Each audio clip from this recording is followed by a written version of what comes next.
Hello friends, aujourd'hui je reçois Sébastien Campana. Sébastien est un préparateur mental et spécialiste de la communication. Il est l'un des grands experts français de l'hypnose et de la programmation neuro-linguistique. Alors pouvoir plonger dans les arcanes du cerveau et hacker cet organe dont on ne soupçonne pas les super pouvoirs, voilà un rêve très largement partagé. Et si la clé de la réussite, du bonheur ou de l'accomplissement résidait en effet dans la maîtrise de notre fonctionnement cérébral ?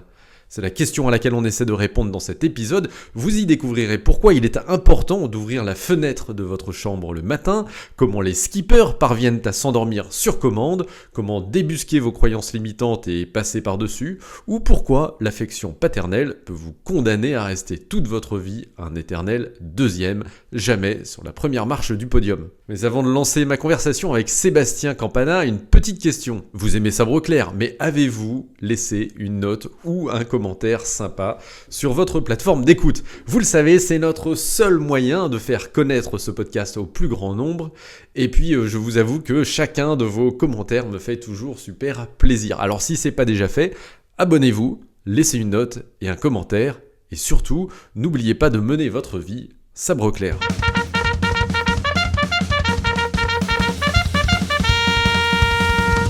Bonjour Sébastien, je suis très heureux de t'accueillir sur le podcast de Sabre Clair. Bonjour Christophe, merci de m'avoir invité.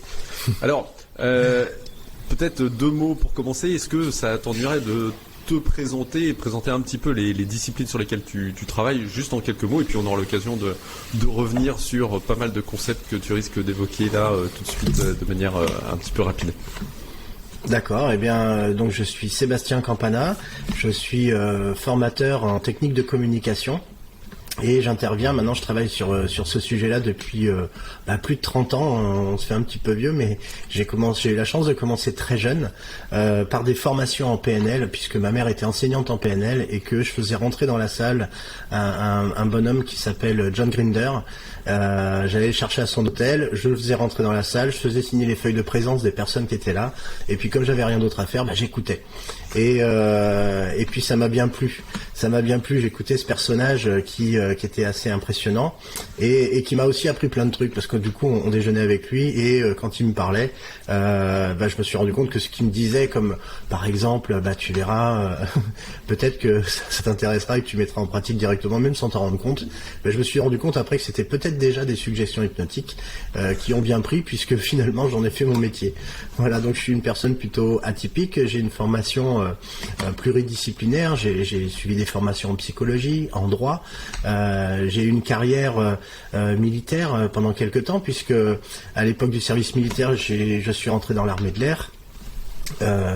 J'ai rencontré celle qui est devenue plus tard mon épouse et du coup nous sommes par la suite tous deux rentrés en gendarmerie, où j'ai fait une carrière aussi de gendarme, mais avec un fond très basé sur les relations humaines, l'humain et les techniques de communication qui vont avec. Donc finalement la pratique de la PNL, la pratique de ces techniques d'influence et celle de l'hypnose, c'est quelque chose qui m'a toujours intéressé, parce que je me suis toujours posé la question de savoir, mais comment font les gens pour penser ce qu'ils pensent. Voilà, ça c'est mon credo qui fait que c'est très intéressant. Les neurosciences aujourd'hui apportent beaucoup de réponses à ce qui auparavant était peut-être une source d'inquiétude chez certains, parce que c'était un peu bisounours de faire de l'hypnose il y a 30 ans.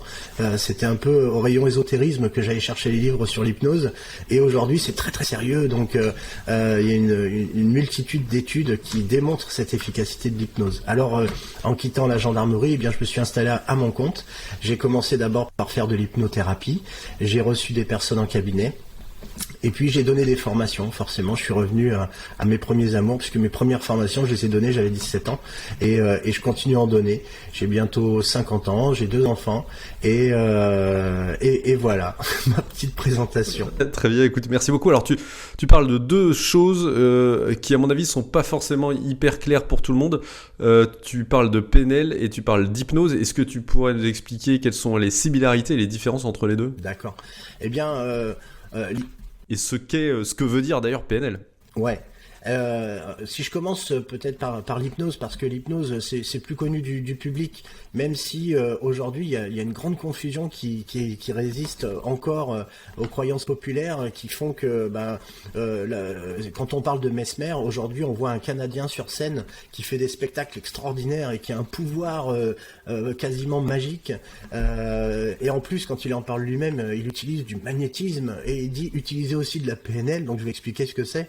Alors qu'en réalité, tout ça n'est qu'une affaire de spectacle. Il le dit de temps en temps, heureusement, et ça permet de rassurer. Mais pour le grand public, souvent l'hypnose, ça fait peur. En fait, l'hypnose, c'est un état naturel qu'on va connaître plusieurs fois dans la journée. Et faire de l'hypnose, c'est apprendre comment son cerveau fonctionne, comment ça marche, et quel est cet état particulier que l'on appelle transe. Voilà, qu'on va retrouver. Et puis la PNL, c'est venu bien plus tard. Donc l'hypnose, on la trouve depuis très longtemps, mais la PNL, c'est venu bien plus tard. On est dans les années 70 et deux personnages, John Grinder qui était linguiste et Richard Bandler qui était un de ses étudiants, se sont intéressés aux personnes pour modéliser une façon de fonctionner. Qu'est-ce qui faisait leur réussite? Qu'est-ce qui faisait qu'ils étaient différents dans leur pratique? Et alors, à leur époque, ils ont commencé, c'était peut-être déjà les premières personnes, ils auraient pu faire des podcasts aussi, tiens, parce que c'était, en tout cas de ce que je sais, les premières personnes qui sont allées voir plein de gens, ils sont allés interviewer Walt Disney, ils sont allés interviewer Virginia Satir qui faisait à l'époque de la thérapie familiale, ils sont allés interviewer Eric Berne qui faisait de l'analyse transactionnelle, et puis de tout ça, ils en ont retiré une méthode finalement assez particulière qui combinait toutes ces approches, toutes ces pratiques de la psychothérapie dans une époque où on cherchait, c'était le début du développement personnel. Et ils ont créé ce qu'on appelle la PNL. Et ils ont créé ça au départ sous la forme de conférences. Ils faisaient des conférences pour expliquer un petit peu toutes ces techniques. Et lorsqu'ils ont rencontré Milton Erickson, donc Milton Erickson, c'est le créateur de ce qui est devenu l'hypnose ericksonienne, parce que Milton Erickson disait toute personne peut faire de l'hypnose. Avant lui, l'hypnose était pratiquée par des personnes en blouse blanche avec des baguettes ou des montres, et alors il y avait quelque chose d'un petit peu particulier. Et Milton Erickson, non. Milton Erickson, on venait le voir et on ressortait, il y avait quelque chose qui avait changé, mais personne ne comprenait ce qui s'était passé. Et Milton Erickson donnait ses cours là où peu de personnes comprenaient, et John Grinder et Richard Bandler ont décodé cette manière de fonctionner, et à 70%, finalement, la programmation neurolinguistique, c'est de l'hypnose. Alors qu'est-ce que ça veut dire programmation PNL, programmation neurolinguistique? Programmation, parce que lorsque nous fonctionnons, nous avons des programmes. Ces programmes, ils nous sont donnés depuis l'enfance. C'est notre éducation, c'est notre vécu, c'est notre manière de fonctionner. Et ces programmes, on se rend compte avec le temps qu'on peut les modifier. C'est-à-dire que là où on a des réflexes conditionnés, on peut créer de nouveaux réflexes conditionnés. Et ça, c'est une programmation. Neuro, parce que ça passe par nos 5 sens, on a sens visuel, auditif, notre ressenti, en PNL on dit kinesthésique, parce qu'on a du ressenti externe et du ressenti interne, et puis on a nos émotions, et puis on a l'auditif et le gustatif. Et à travers nos 5 sens, la PNL utilise ces 5 sens-là pour permettre aux personnes soit de lever des blocages, ou pour déterminer des objectifs, et pour s'imaginer dans des situations de réussite. Parce que John Grinder et Richard Bandler, en interviewant toutes ces personnes, se sont rendus compte que les personnes qui réussissent, ce sont des personnes qui ont un objectif déterminé, qui savent où elles veulent aller, et qui sont capables de déterminer concrètement par quelles étapes elles vont passer pour pouvoir réaliser leur objectif. Et linguistique, pour terminer, linguistique, c'est l'utilisation du langage. Donc le langage, ce langage verbal, avec le paraverbal, c'est-à-dire la hauteur du ton de voix, la manière de parler, et ça, il y a encore beaucoup de Milton Erickson, parce que on va parler de synchronisation, c'est-à-dire cette manière de s'adapter à la personne qu'on a en face de nous, et de lui délivrer un bon message. D'accord, et alors... Oui, pardon, excuse-moi. D'accord, alors est-ce que c'est de l'ordre de la thérapie, ou est-ce que c'est de l'ordre de la technique de conviction ? C'est intéressant ça, parce que la notion de thérapie aujourd'hui, en tout cas en France, on fait très attention à l'utilisation de ce terme-là, parce que qui dit thérapie dit soin, qui dit soin dit médical. Alors finalement, c'est très compliqué de trouver sa place pour dire que finalement, aider une personne à lever une croyance limitante, c'est pas vraiment de la thérapie, mais c'est quelque chose qui va lui permettre lui-même d'opérer un changement interne. Voilà, c'est surtout ça qui compte. Alors Finalement, il y a une part de suggestion, mais c'est surtout au niveau des croyances que la programmation neurolinguistique est efficace. Une personne qui a une croyance limitante a de grandes chances de ne pas y arriver, lorsqu'une personne qui a une croyance aidante a de grandes chances de créer tous les facteurs de succès par la suite, parce qu'elle va mettre en place ce qu'il faut pour pouvoir réussir.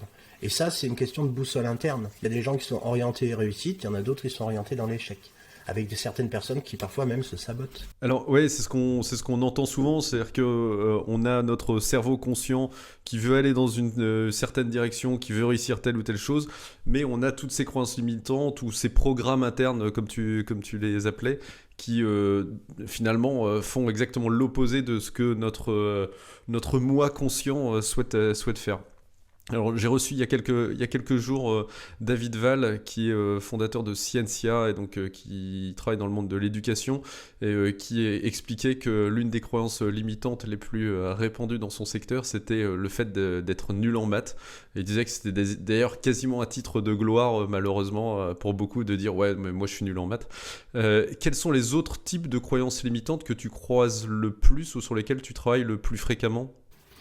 C'est super intéressant ce que tu viens de dire. Une personne qui dit qu'elle est nulle en maths, moi ça me passionne, parce que j'ai un frère qui est magicien et lui il fait de la magie avec les mathématiques. Et alors il devine par exemple des numéros de carte bleue, des numéros de billets de banque. Il est capable de faire une opération de mathématiques plus rapidement qu'une calculatrice.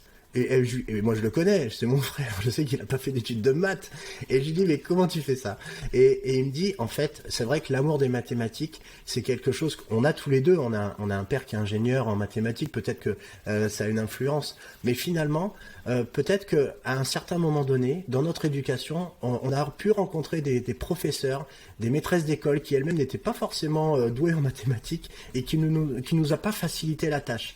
Mais quand on aborde les mathématiques avec des livres de magie sur la propriété des nombres, sur la manière dont on est capable d'aimer les mathématiques, on devient bon en mathématiques. Et c'est ça une croyance limitante. C'est quelque chose qui fait que lorsqu'un enfant, par exemple, va mal réciter sa table de multiplication ou va avoir des difficultés à comprendre un concept, on va dire de lui, ah bah les maths c'est pas ton truc. Ou alors tu seras peut-être meilleur en français. Et c'est une erreur monumentale, on est déjà dans une forme de suggestion face à une personne qui se retrouve à une difficulté. Donc cette croyance limitante, on va la retrouver dans différents domaines. Il y a des personnes qui vont grandir avec la croyance qu'elles valent pas grand-chose.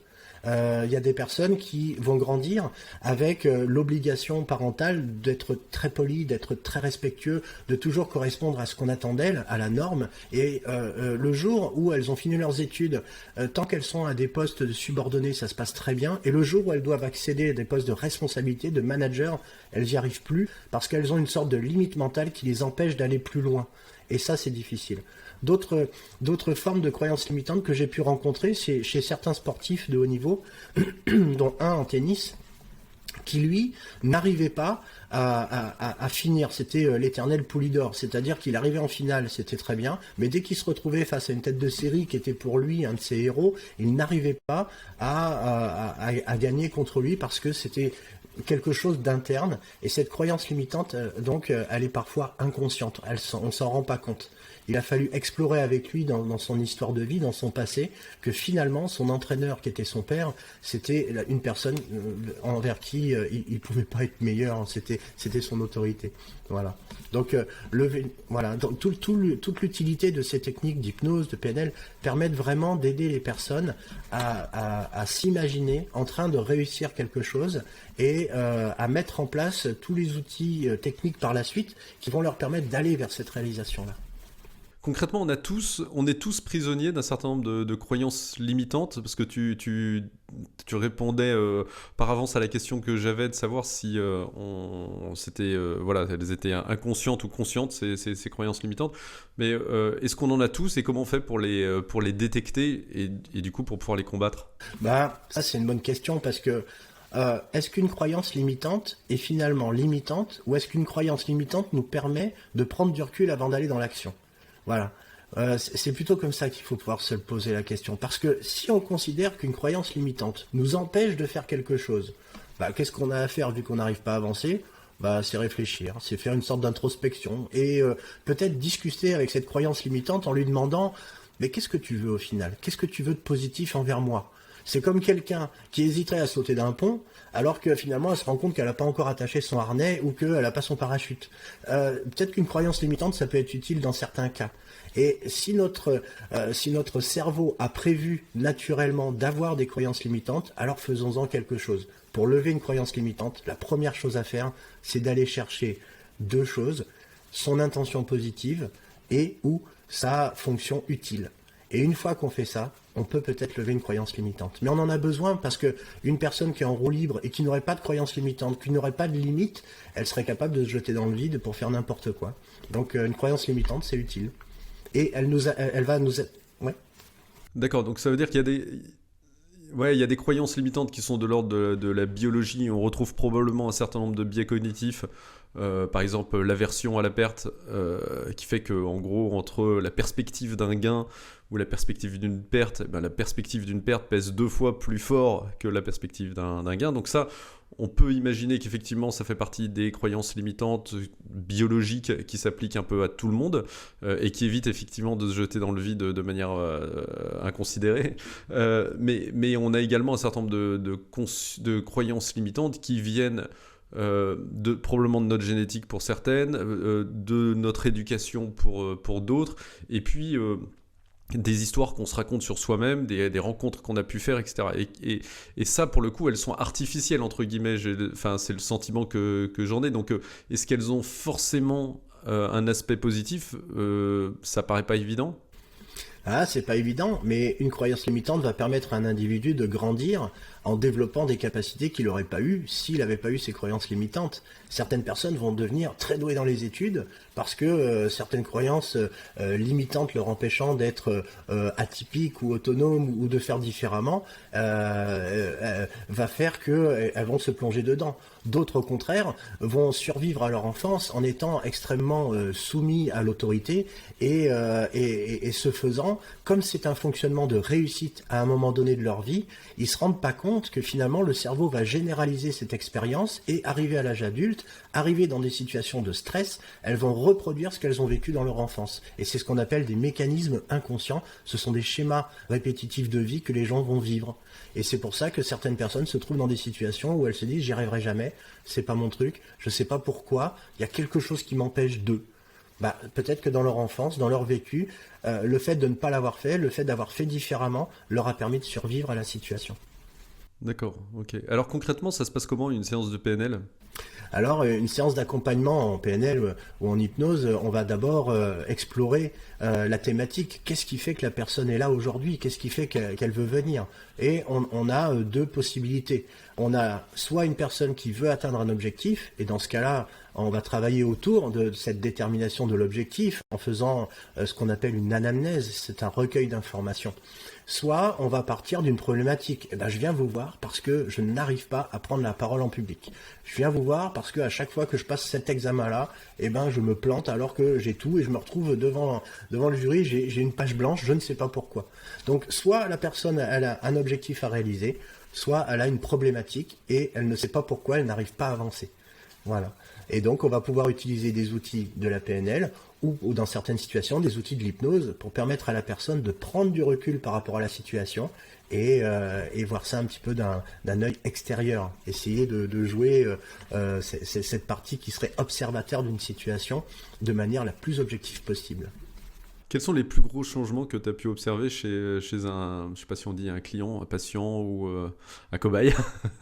Ouais, c'est chouette parce que c'est ça qui me plaît, c'est de voir ces personnes qui ont changé et qui partent par exemple d'une situation dans laquelle elles communiquent très mal avec leur environnement, elles ont beaucoup de mal à avoir une sociabilisation avec les autres, beaucoup de mal à rencontrer aussi des personnes et puis quelques temps plus tard, ces personnes peuvent avoir pris des postes à responsabilité, peuvent avoir trouvé l'amour de leur vie et on voit ces changements extraordinaires parce que ça donne c'est comme un élan pour elles d'aller vers de nouvelles réalisations et certaines personnes deviennent de brillants orateurs après ces transformations-là. Donc alors ça me plaît beaucoup de voir comment d'un potentiel d'une personne, une fois qu'on lui a permis de traverser ces difficultés, elles arrivent à réaliser quelque chose d'extraordinaire dans leur vie. Ouais. Alors, est-ce qu'il y a des choses que l'on fait, quand je dis on, c'est nous, les ignorants de ces sujets-là, au quotidien, qui sont, de ton point de vue, particulièrement toxiques dans notre progrès ou dans l'épanouissement que l'on cherche à avoir au quotidien? Dans le quotidien, oui. Par exemple, se lever avec l'idée qu'on va passer une mauvaise journée, se lever avec quelque chose de négatif et se dire oh j'ai mal dormi, je suis pas bien, j'en ai marre. Se lever avec un état d'esprit assez peu compatible avec la réussite et se rendre compte que finalement on avait bien raison. Effectivement, on sort de là, on a une roue crevée, on arrive en retard, la personne qui veut venir n'est pas venue, ça et on se retrouve dans des situations difficiles. Ou alors, c'est parfois dans certains cas. Quand on veut pas faire quelque chose mais qu'on y va quand même, on n'est pas complètement aligné avec soi, on accepte une invitation à aller dîner chez quelqu'un mais en fait on n'aurait pas trop envie d'y aller. Dans beaucoup de situations, il va se produire un effet qui va être que effectivement le repas va pas forcément être hyper productif et la personne dit je le savais, j'aurais dû m'écouter et j'aurais dû pas y aller. Mais on écoute très peu cette petite voix. Encore une fois, ce qui est important, c'est travailler cette notion d'alliance avec cette petite voix qu'on peut avoir à l'intérieur. Si on s'entend bien avec cette partie de nous-mêmes et qu'on la valorise de temps en temps, qu'on l'écoute et qu'on y prête attention, cette petite voix elle a tendance à nous donner des indications utiles. Mais si notre boussole elle est à l'envers et qu'on est focalisé sur le danger, eh bien cette petite voix va nous montrer tous les endroits où c'est dangereux, tous les endroits où c'est difficile. Et alors à ce moment-là, on est focalisé autour de nous sur quelque chose de complètement différent. Et en ce sens, on peut dire quelque part qu'on crée notre réalité. Et ça, c'est assez intéressant. Je me suis rendu compte, par exemple, en quittant la gendarmerie, que partout autour de moi, je voyais des gens qui étaient peu recommandables. Même en vacances, je repérais les personnes qui étaient un petit peu bizarres. Et mon épouse disait, mais non, t'exagères. Ben non, c'était vrai. Et puis finalement... Des formations professionnelles. Des formations professionnelles, c'est ça. Puis au bout d'un moment, ça lâche. Au bout d'un moment, on fait autre chose et on voit d'autres personnes. C'est un monde différent. Et c'est très agréable. Mais dans les deux cas que tu évoques, le dîner auquel j'ai pas envie d'aller et puis le matin je me réveille en disant que je vais avoir une journée de merde, dans les deux cas, effectivement, c'est qu'on se programme, c'est ça, pour que ça n'aille pas en fait. C'est-à-dire que typiquement on est dans le cas où notre inconscient va sabotager, je crois que le terme n'existe pas, mais voilà, en tout cas travailler contre ce que notre conscient voudrait et créer donc cette fameuse réalité. Mais donc dans le cas du dîner, en fait, le mieux, c'est pas de pas aller au dîner, c'est probablement, je sais pas, de visualiser le fait que le dîner va bien se passer, non ?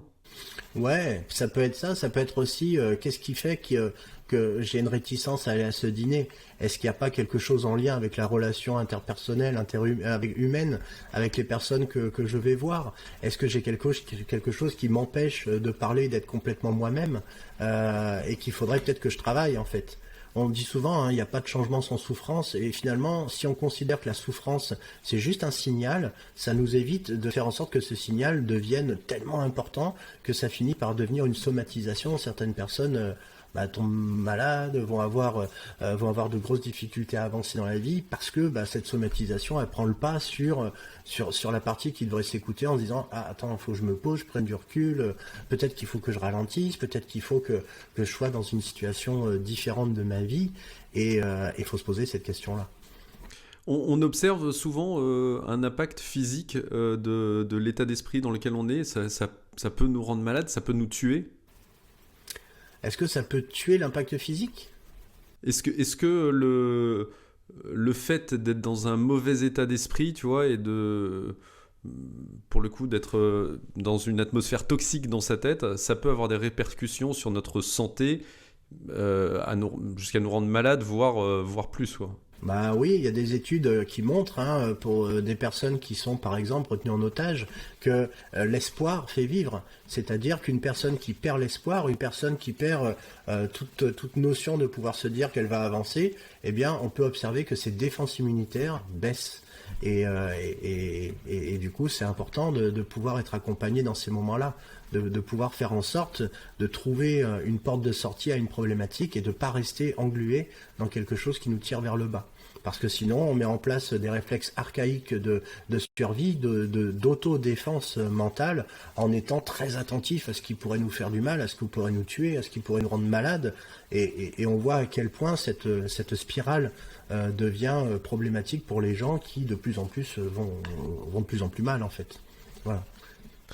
Et alors du coup, pour contrer cette tendance un peu naturelle, parce que c'est vrai qu'on a un biais de négativité qui est fort, hein, et tu parlais de réflexes archaïques, mais la thèse de l'évolution de ce point de vue-là, elle est assez séduisante. C'est-à-dire que ceux qui ont survécu, par exemple, à l'ère glaciaire, c'est ceux qui avaient un petit peu anticipé les trucs. Donc c'est les pessimistes. Donc c'est ceux qui sont un peu négatifs. Donc nous, comme on est nés de ces gens-là, ils nous ont passé leur gène. Forcément, on a un biais de négativité en nous. Alors, et ce biais de négativité, aujourd'hui, certes, il peut servir dans certains cas probablement, mais il est beaucoup moins utile à notre survie, parce que la survie se pose plus du tout dans les mêmes termes que il y a je sais pas quoi 10 000 ans, et du coup il faut réussir à le surmonter. Et du coup, par rapport à ce biais de négativité que tu décris, est-ce que toi tu as un certain nombre de bonnes pratiques ou de rituels que tu utilises au quotidien ou à une autre fréquence? Oui, il y a plusieurs petits rituels qu'on peut faire dans ces cas-là, parce que c'est important de pouvoir contrer ces mécanismes-là et ces biais cognitifs aussi, ces choses qui sont devenues au fur et à mesure de notre évolution de vie, des biais cognitifs qui sont encore présents en nous et qui vont continuer à l'être, je pense, assez longtemps. On voit par exemple des personnes qui sont sur l'autoroute, il y a un accident sur la gauche et tout le monde ralentit pour regarder ce qui se passe, on est subjugué par la mort, on est subjugué par ce qui peut tuer, il se passe quelque chose à la télévision, hein, tout le monde est scotché devant la télé pour voir ce qui se passe, et alors qu'il se passe rien, et donc c'est très utilisé par les médias pour attirer les foules. Hein, malheureusement, il y a des émissions qui sont très positives, il y a moins de public que devant les informations et devant ce qui est dangereux. Et c'est vrai que d'avoir des petits rituels, ça permet justement de prendre de la distance par rapport à cette tendance naturelle que d'aller vers quelque chose qui nous tire vers le bas. Par exemple, le matin quand on se réveille, eh bien c'est prendre le temps en se levant, d'ouvrir la fenêtre, de regarder un petit peu à l'extérieur, de respirer profondément et en fermant les yeux, de prendre le temps de respirer. Juste ça, avec une pensée positive. Pour quelqu'un qu'on aime, pour une situation positive qui peut arriver, pour quelque chose qui nous donne de la joie. Ça va être aussi se coucher le soir en se posant des questions comme par exemple, qu'est-ce que j'ai fait de bien aujourd'hui? Qu'est-ce qui m'a donné un sourire aujourd'hui? Qu'est-ce qui m'a donné l'envie de continuer mon chemin demain? Voilà. Et s'il y a rien, c'est de se dire alors je vais trouver quelque chose. Alors parce que s'il y a rien, c'est pas normal. C'est peut-être pour ça que je vais pas bien. C'est peut-être pour ça que quelque chose ne change pas dans ma vie.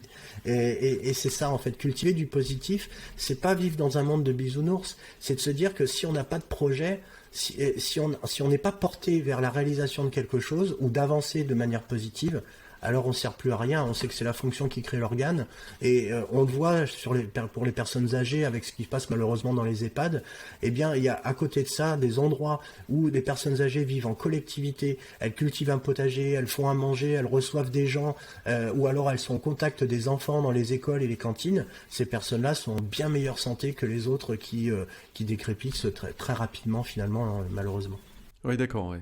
Donc le matin, la respiration par la fenêtre, la pensée positive, c'est quoi comme une pensée positive? Ça va être, ouais, tout à fait, une pensée positive, penser à quelqu'un qu'on aime bien. Ça peut être aussi simplement le fait de pouvoir prendre un petit moment de préparation mentale avant de commencer une activité, et puis un moment de préparation mentale quand on a fini aussi. Ça s'appelle compartimenter ce qu'on vit, faire des sas de décompression avant de rentrer à la maison, parce que souvent on va rentrer à la maison avec nos valises de la journée, avec nos sacoches, avec nos dossiers, et certaines personnes vont même continuer à travailler le soir.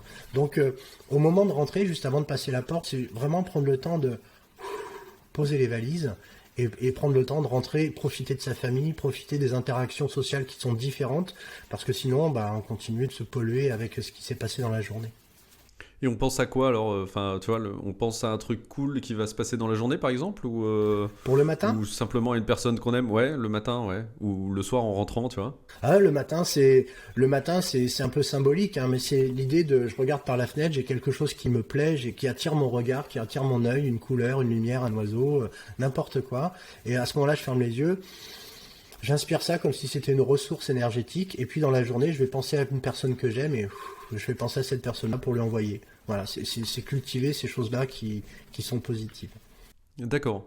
Alors, moi, à titre personnel, il y a quelques temps, peut-être il y a 3 ans, j'avais essayé de tenir ce qu'on appelle un journal de gratitude. Je pense que je suis pas, tu vois, je suis pas quelqu'un de naturellement très optimiste. Et du coup, j'avais lu dans des tas de bouquins, notamment de psychologie positive, que c'était quelque chose qui allait justement contribuer à reprogrammer un peu mon inconscient. Enfin, clairement, j'ai pas eu le sentiment que ça faisait quoi que ce soit. Est-ce qu'il y a des choses où vraiment on sent que ça nous débloque aussi rapidement que quand t'as un mal de tête et que tu prends une aspirine? Des choses qui débloquent concrètement, c'est la... Ouais, ou est-ce que c'est très long finalement, toujours? Non, ça peut être très rapide. Ça peut être très rapide, mais si on arrive à accéder au point bloquant, c'est-à-dire finalement, qu'est-ce que j'ai besoin de traiter dans ma vie aujourd'hui, maintenant, et qu'est-ce qui fait que ce que je n'arrive pas à traiter va créer en moi des problèmes annexes. C'est-à-dire que c'est pas en allant réaligner les chakras, c'est pas en allant voir quelqu'un qui pour moi va faire quelque chose, ou d'avoir marché à genoux jusqu'à Lourdes à ce moment-là. C'est pas ça qui va régler le problème. C'est quelque chose de concret que je ne fais pas et que je devrais faire pour pouvoir changer ma situation actuelle. Mais alors des fois c'est difficile parce qu'on a l'impression de faire tout ce qu'il faut pour ça. Et c'est pour ça qu'avoir un regard extérieur peut être positif, et c'est pour ça que l'hypnose peut aider à ce moment-là, de prendre du recul sur la situation et d'observer avec peut-être plus d'objectivité, ou de laisser cette partie critique qu'on a tendance à mettre de côté devenir un allié plutôt que quelqu'un qui dit t'y arriveras pas, c'est nul, ou c'est pas bon, ou c'est pas ça. Alors dans l'hypnose, ça se passe comment d'ailleurs? Enfin, là, tel que tu l'expliques, j'ai le sentiment qu'il y a un échange qui a lieu entre le thérapeute et le patient. Et donc c'est un échange qui se fait avec le patient sous hypnose, et ça veut dire que c'est son inconscient qui parle à ce moment-là? C'est-à-dire que le filtre ou la barrière du conscient n'est plus là? Ah ouais, alors ça c'est effectivement c'est ce qu'on explique dans les livres, parce que l'idée c'est de rentrer dans un état qu'on va appeler dissociatif pour faire en sorte que ce soit l'inconscient qui parle, c'est-à-dire que la personne, une fois désinhibée de son facteur critique, va pouvoir accéder à une partie d'elle qui peut s'exprimer librement. Mais concrètement, on se rend compte que la partie critique, elle est quand même un petit peu là, elle écoute aussi, et puis pour certaines personnes qui ont du mal à lâcher prise, eh ben cette partie consciente, elle cherche des solutions aussi. Donc en fait, faire de l'hypnose, c'est permettre à une personne, par exemple, qui ferait de l'escalade et qui serait très bon en escalade, mais il fait tout en force. Voilà, il fait tout avec les muscles, et puis finalement, on va lui apprendre à faire ça avec la souplesse. Et il va se rendre compte que finalement, la notion de muscle qu'il utilise, les abdos, les bras, eh ben il les sent quasiment plus. Ça monte tout seul. Parce qu'il sait le faire de manière intuitive, il sait le faire de manière naturelle. Et c'est ça, faire de l'hypnose. C'est permettre de lâcher cette partie consciente au profit de cette partie inconsciente qui sait déjà faire quelque chose, mais on n'a plus besoin de chercher à le maîtriser. Parce que quand on cherche à maîtriser quelque chose qu'on sait faire naturellement, on perd du temps, on n'y arrive pas, on se bloque, on se crée des douleurs, et on perd beaucoup d'énergie, ouais, dans le quotidien. On perd de l'énergie. Oui. Et alors, concrètement, on se souvient de ce qui se passe pendant une séance d'hypnose quand on a été hypnotisé? Ou c'est genre un gros brouillard? La plupart du temps, on va se souvenir de ce qui s'est passé dans une séance d'hypnose, parce que le niveau de transe hypnotique n'est pas très très profond. Mais certaines personnes vont accéder à un niveau plus profond de transe hypnotique. Hein. On a plusieurs niveaux, et quand on accède à des niveaux plus profonds, il peut y avoir de ce qu'on appelle des amnésies spontanées qui peuvent se produire, et les personnes n'auront pas forcément souvenir de ce qui s'est passé. Elles sortent d'une forme de nébuleuse pendant laquelle il s'est passé des choses, mais elles s'en rappellent plus trop quoi. Mais au bout d'un moment, ça peut revenir. Ça peut revenir. Voilà. Et parfois en hypnose, on peut aussi, pour certaines personnes qui ont un critique tellement présent qu'il faut absolument le laisser de côté, faire des suggestions post-hypnotiques pour dire, mais cette partie-là, tu peux penser à l'oublier, parce que le plus important pour toi, c'est juste de mettre en pratique quelque chose. Tu n'as pas besoin de te rendre compte comment ça se met en place. Faut avoir quand même une grosse confiance dans son hypnothérapeute, hein. Ouais, alors ça c'est important ce que tu dis, effectivement, c'est cette relation avec le thérapeute, hein, on appelle ça l'alliance thérapeutique, parce que on a besoin d'avoir un rapport de confiance. Si la personne avec le thérapeute n'est pas en confiance, il y a toujours un regard un peu critique qui se met de l'autre côté, et rien ne lâche finalement. Donc certaines personnes, et ça peut parfois aller même dans la bienveillance, hein. Il y a certaines personnes qui sont tellement intéressées par l'hypnose qu'elles veulent absolument, pendant qu'elles font une séance, voir mais comment on fait cette séance. Alors du coup c'est dommage parce que elles profitent pas de la séance. C'est comme quelqu'un qui aime la magie mais qui veut savoir comment on fait. Et du coup il voit plus le côté magique mais il dit mais comment il a fait. Donc ça les énerve. Et alors, quelles sont les applications les plus spectaculaires entre guillemets de l'hypnose? Alors, on peut parler de l'hypnose spectacle, mais c'est pas vraiment l'objet là. C'est spectaculaire en termes d'efficacité, voilà. Eh bien, moi je trouve qu'en termes d'efficacité, la notion de sommeil est intéressante. On peut observer qu'après une séance d'hypnose, lorsqu'une personne accède à un sommeil plus profond, c'est très intéressant. Et ce qui est intéressant aussi en matière de spectaculaire, c'est sur les acouphènes, où on voit que certaines personnes ont des acouphènes qui sont très réduits après des séances d'hypnose et arrivent vraiment à mettre de côté ce son caractéristique, ce bourdonnement qui passe de côté. Et du coup, accèdent à un meilleur sommeil aussi.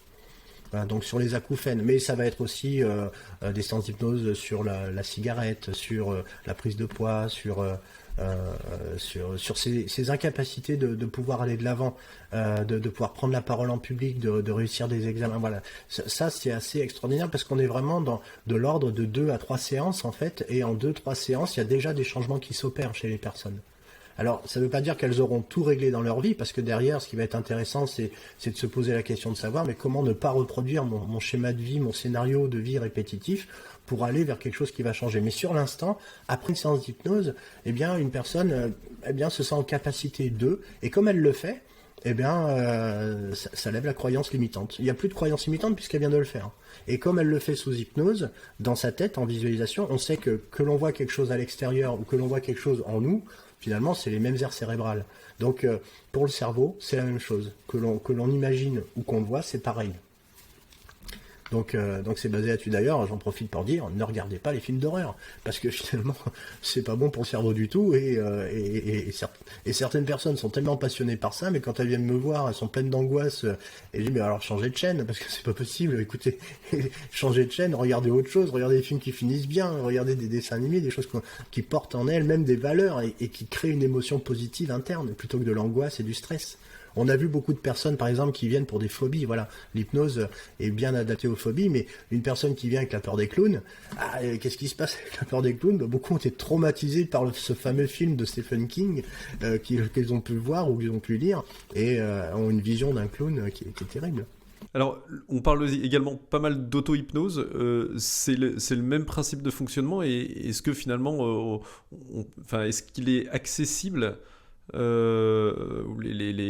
pouvoirs entre guillemets de l'hypnose sont facilement accessibles de manière individuelle, c'est-à-dire est-ce que le fait de faire des séances de visualisation par exemple, puisque c'est ce que tu évoquais, c'est quelque chose qui va être aussi efficace qu'une séance d'hypnose, ou c'est pas aussi simple que ça? C'est peut-être pas aussi simple que ça, parce que en fait l'auto-hypnose et l'hypnose c'est la même chose, c'est pareil. Quand on parle, tu disais, les pouvoirs de l'hypnose, en fait, c'est surtout les pouvoirs du cerveau. C'est le pouvoir de notre cerveau qui est encore aujourd'hui l'objet le plus complexe de la planète, et tant mieux, parce que l'intelligence artificielle, on a encore de beaux jours devant nous, même si ça fait des progrès, je trouve ça rassurant. Mais l'auto-hypnose, c'est arriver soi-même à être son propre coach, c'est-à-dire arriver soi-même à prendre du recul sur ce qu'on est en train de faire pour pouvoir déclencher un état d'hypnose. Donc certains vont y arriver facilement parce qu'elles lâchent prise et elles arrivent à générer elles-mêmes cette pratique de l'hypnose. Une personne qui fait de l'hypnose depuis longtemps, par exemple, qui fait des séances répétitives, au bout d'un moment, il va se passer la possibilité d'y arriver. Donc, mais souvent, c'est quand même plus facile de commencer à faire de l'hypnose avec un intervenant extérieur qui va pouvoir driver la séance, et qui l'hypnothérapeute, c'est un guide en fait, c'est quelqu'un qui amène la personne à toucher du doigt cet état de l'hypnose, à toucher du doigt cet état de la transe hypnotique, et qui va permettre, en lui apprenant à faire ça, de faire de l'auto-hypnose par la suite. C'est-à-dire qu'au bout de 2 ou 3 séances, eh bien, la personne est à même de pouvoir reproduire des états de transe par elle-même, chez elle, en se souvenant d'une séance, ou simplement en mettant en place cet état dissociatif. Elle aura appris les... Ah ouais.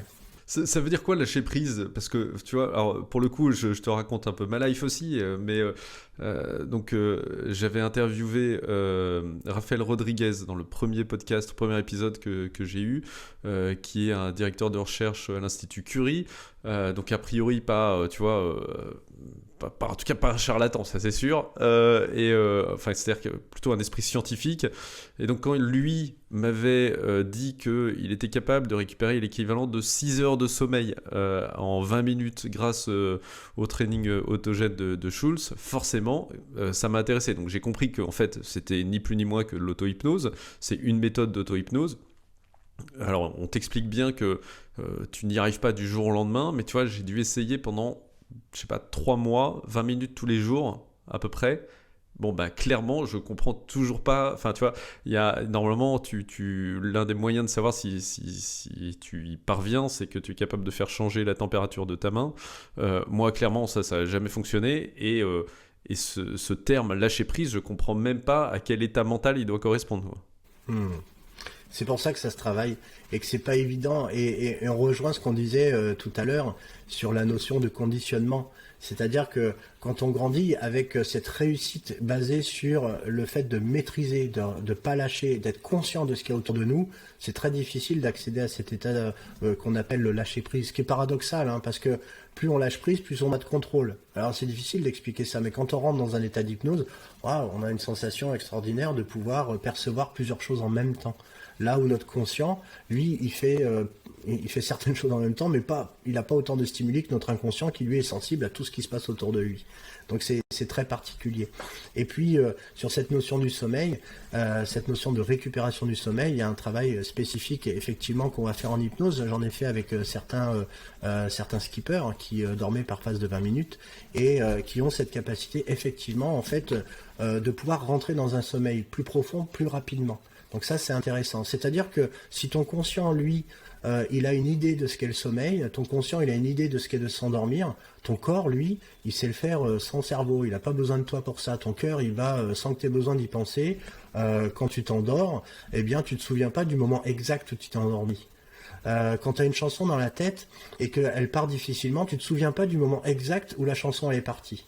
Eh bien c'est dans ce moment-là que tu as lâché prise. Parce que si tu cherches à savoir à quel moment tu t'endors précisément, si tu cherches à savoir à quel moment la chanson, à quelle seconde près la chanson va partir, eh ben elle part pas. Et du coup, techniquement, ça fonctionne comment avec les skippers pour permettre d'accéder à un niveau de sommeil plus profond? Comme tout le monde, quand on fait des séances d'hypnose, d'abord on leur explique ce que c'est que l'hypnose, ce que c'est que la transe hypnotique, et puis il y a plusieurs techniques pour rentrer dans un état de transe. Il y a par exemple la focalisation, c'est-à-dire qu'on va demander à une personne de focaliser un point quelque part dans la pièce, et puis petit à petit de sentir cette fatigue oculaire s'installer, de laisser les paupières s'alourdir, de sentir que le corps en fait de lui-même se pose. Et en sentant ces sensations-là qui sont naturelles, la personne va s'auto-suggérer qu'elle rentre dans un état hypnotique. Du coup, elle va se dissocier de son fonctionnement naturel. Une autre méthode pour rentrer dans un état d'hypnose, ça va être de penser à un endroit dans lequel on se projette, de visualiser un endroit différent dans lequel on est et qui fait qu'on va perdre la notion du temps et de l'espace. Voilà, ça aussi, c'est une manière de rentrer dans un état dissociatif. Mais ça peut être aussi visualiser un autre endroit que celui dans lequel on se trouve, c'est ça? Oui, celui dans lequel on se trouve. C'est-à-dire que là, aujourd'hui, vous voyez, on est chez moi, là, c'est mon appartement, mais si je ferme les yeux, bon, je suis en Bretagne et c'est pas très loin, mais je pourrais visualiser que je suis à Saint-Malo, en bord de mer, et là, je vois cette jolie ville avec cette plage où on peut se promener, et si je continue à me balader là-dedans mentalement, eh bien, petit à petit, mon corps va se poser, je vais avoir des signes indicateurs d'une transe, c'est-à-dire que je vais avoir des mouvements rapides des yeux, je vais avoir des mouvements idéomoteurs, des petits mouvements des doigts, des mains, et en fait, je vais perdre la notion du temps et de l'espace, et je vais me retrouver dans cet état-là. Et plus on rentre profondément dans cet état de transe, plus on est en capacité de s'imaginer pleinement là-bas. C'est comme un rêve éveillé, en fait, dans lequel on va pouvoir se trouver. Et donc, il faut lutter contre le sommeil pour pouvoir bénéficier de cet état de relaxation et ensuite de sommeil, non? Non. Ouais, c'est une bonne question, ça aussi, c'est une super question. Faut pas lutter contre le sommeil. Faut avoir bien dormi, en fait. Parce que quelqu'un qui est fatigué, qui est très fatigué, va s'endormir. risque de s'endormir pendant la séance d'hypnose, mais ça veut juste dire qu'elle est fatiguée, qu'elle a besoin de sommeil en fait, et qu'elle a du mal à dormir profondément la journée. Et comme on fait de l'hypnose et que tout se relaxe et tout se relâche et que il y a vraiment cette notion de ça fait du bien. On pose les valises, et ben pouf, et des fois les gens ils s'endorment. Alors, l'un des autres cas d'application de ces techniques PNL, hypnose que tu évoques régulièrement, c'est la communication non violente.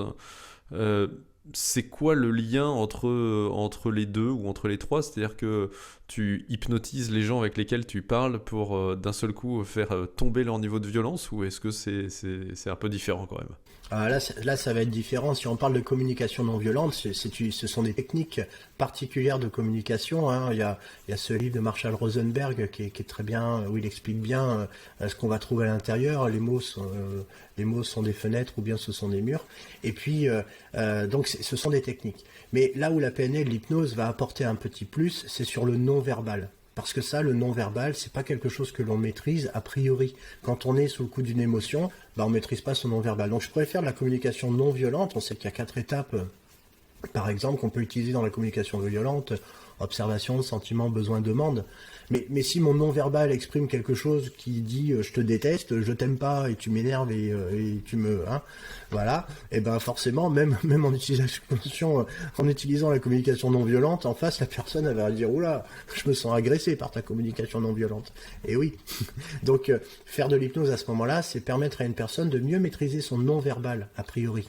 C'est-à-dire en prenant du recul sur une situation avant qu'elle se produise et en générant un état émotionnel compatible avec un non-verbal qu'on souhaiterait communiquer. D'accord. Et alors, autre question que j'avais, qui est un petit peu, question pas hyper sérieuse, mais en gros, tu utilises ces techniques-là dans ta communication au quotidien avec les gens. Est-ce que ça te permet simplement de développer ta force de conviction? Et ça, en tant que tel, ça n'a rien de négatif. Est-ce que ça permet aussi éventuellement de développer des techniques de manipulation, ce genre de savoir-faire? C'est quoi la manipulation? Il faut redéfinir ce que c'est, parce que finalement, imagine, t'es à une soirée et puis tu as la fenêtre ouverte et puis tu vois quelqu'un qui fait ouh comme ça, qui grelotte, qui dit ouh il fait pas chaud ici. Plutôt que de se lever et d'aller fermer la fenêtre. Et puis il y en a un, il va se lever parce qu'il a vu que la personne faisait ouh il fait froid et elle va aller fermer la fenêtre. C'est peut-être une forme de manipulation.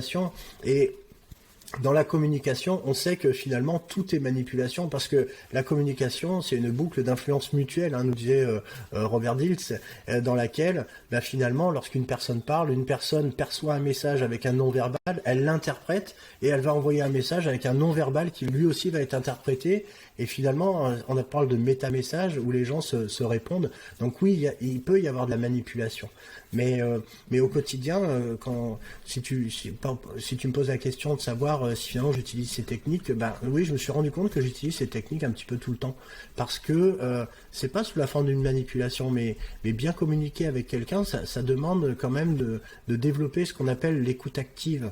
Et l'écoute active, c'est être en capacité de comprendre les mots de la personne. Quand une personne parle, on a besoin de savoir de quoi elle parle. Et même si on a le même langage, on utilise tous les deux le français, pour une personne qui va dire grande maison, moi j'ai une image d'une grande maison qui ne sera pas la même que la sienne. Donc je vais avoir besoin de lui demander mais c'est quoi pour toi une grande maison ? Et en ça, je vais avoir une influence sur lui, parce que du coup, lui posant cette question-là, il va focaliser toute son attention sur une grande maison et on oriente les sujets dans un sens comme dans un autre. Mais finalement, quand on communique à deux, on s'auto-manipule quelque part pour aller dans notre communication à droite ou à gauche. Et dans certaines situations, ça peut être des situations de négociation de vente ou de négociation de crise, eh bien on se rend compte que cette forme de manipulation est extrêmement importante, parce qu'elle marche aussi des deux côtés. Et il faut pouvoir faire en sorte que la personne qui souhaite arriver à un objectif puisse garder la main sur l'atteinte de cet objectif. Et c'est pour ça que la notion d'éthique et de posture est importante à ce moment-là. C'est-à-dire que pour faire de l'hypnose, pour faire de la PNL, il faut quand même avoir travaillé sur soi, faire de la supervision régulièrement et être suivi soi-même par quelqu'un avec qui on va pouvoir un peu vider son sac de temps en temps. Parce que c'est important. Alors, dans le phénomène de conviction, quand tu réussis à convaincre quelqu'un, c'est-à-dire de le convaincre de changer son comportement ou de faire un choix dans un sens plutôt que dans un autre, il y a en gros deux éléments qui rentrent en ligne de compte. Il y a tous les éléments, on va dire, périphériques d'influence. Par exemple, on peut citer le fait d'être de bonne humeur ou de mauvaise humeur. Moi, si mes enfants viennent me demander s'ils peuvent regarder la télé, si je suis de bonne humeur, effectivement, ils ont plus de chances que je leur dise oui.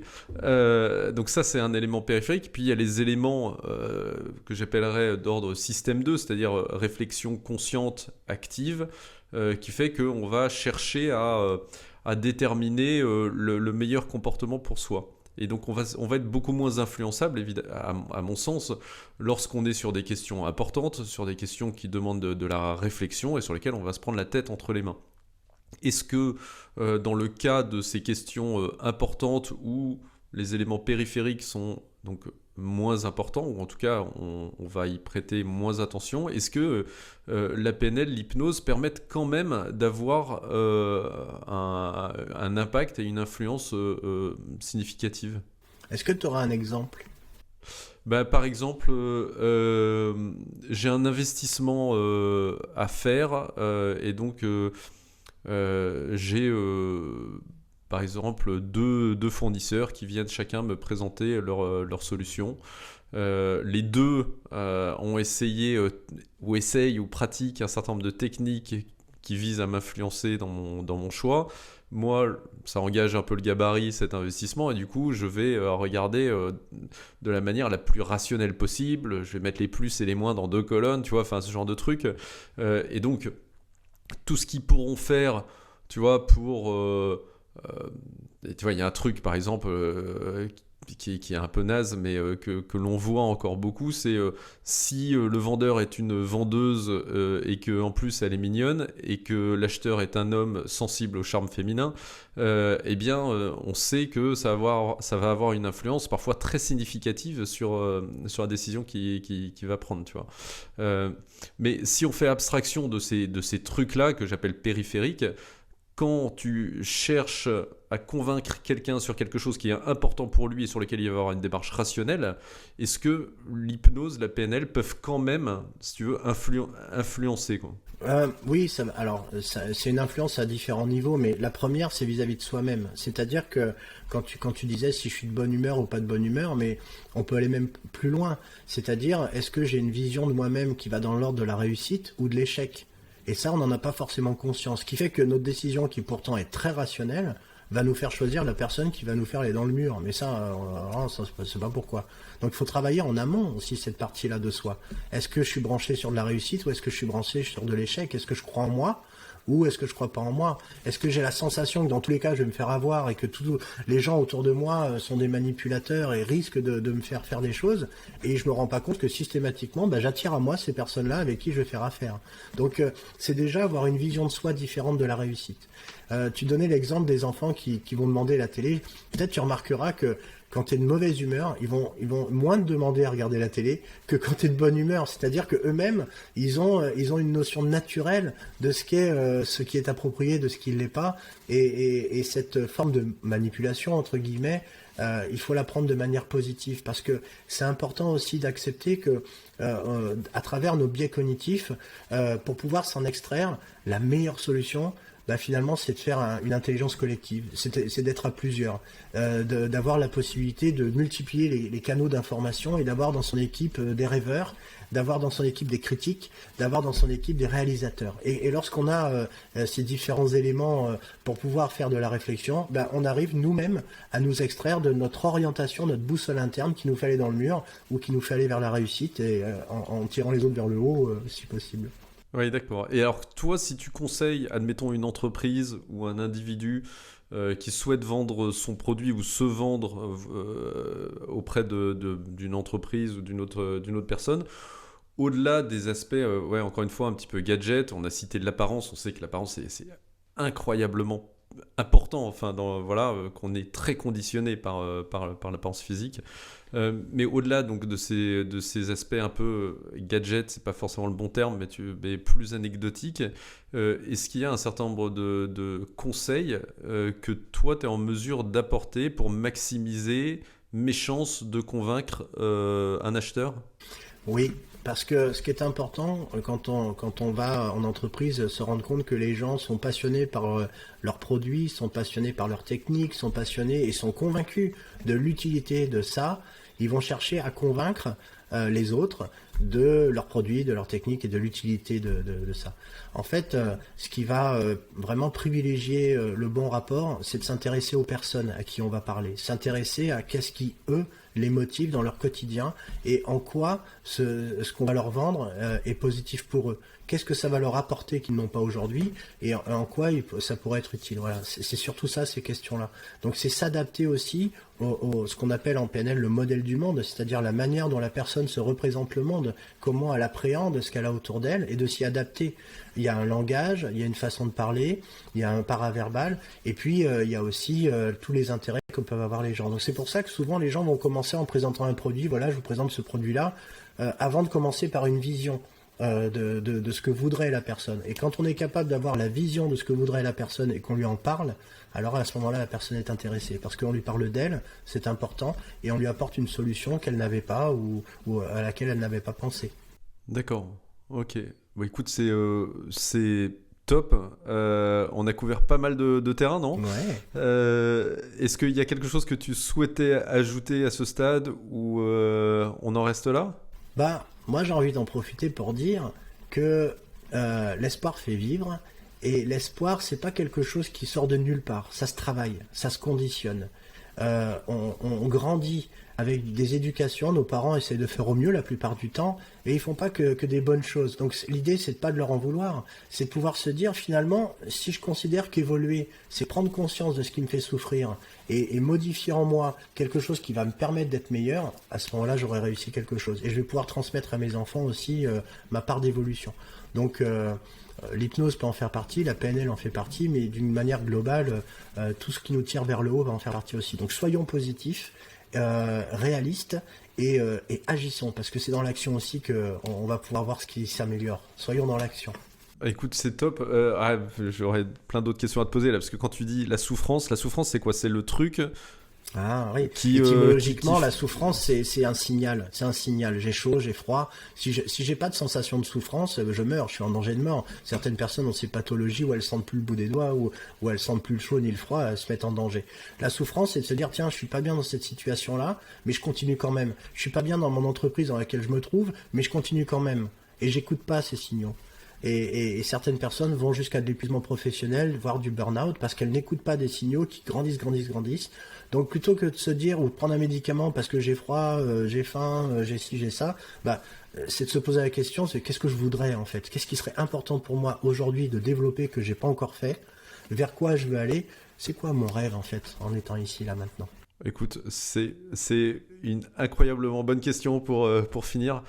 Je te remercie beaucoup, Sébastien. Si on veut te trouver ou te solliciter, est-ce que c'est possible ? Est-ce que c'est pas possible ? Et si c'est possible, c'est où ?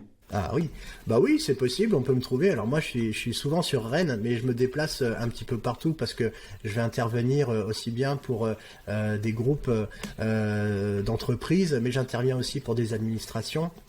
Et du coup, je me déplace pas mal sur Paris et on peut me trouver sur Rennes en cherchant Sébastien Campana. On va trouver, je crois, un site internet qui parle de thérapie de couple parce que tu vois, on aurait pu en parler aussi sur la thérapie de couple et la médiation qu'on peut avoir entre deux personnes où je reçois des couples pour pouvoir les aider à mieux communiquer entre elles, mieux s'écouter et s'influencer, mais d'une manière plus positive que ce qu'elles font. Voilà. D'accord. Donc voilà, on me trouve comme ça. Très bien, écoute, merci beaucoup Sébastien et puis à très bientôt pour nos auditeurs sur le podcast de Sabre Clair. Merci. Merci d'avoir écouté cet épisode de mon podcast Sabre au clair. N'oubliez pas de me laisser une note ou un commentaire sur votre plateforme d'écoute. Déjà, ça me rendrait super heureux, mais en plus, vous contribuerez ainsi à rendre ce podcast plus visible, ce qui serait vraiment super cool. Je vous dis à très vite et en attendant, n'oubliez pas de mener votre vie sabre au clair.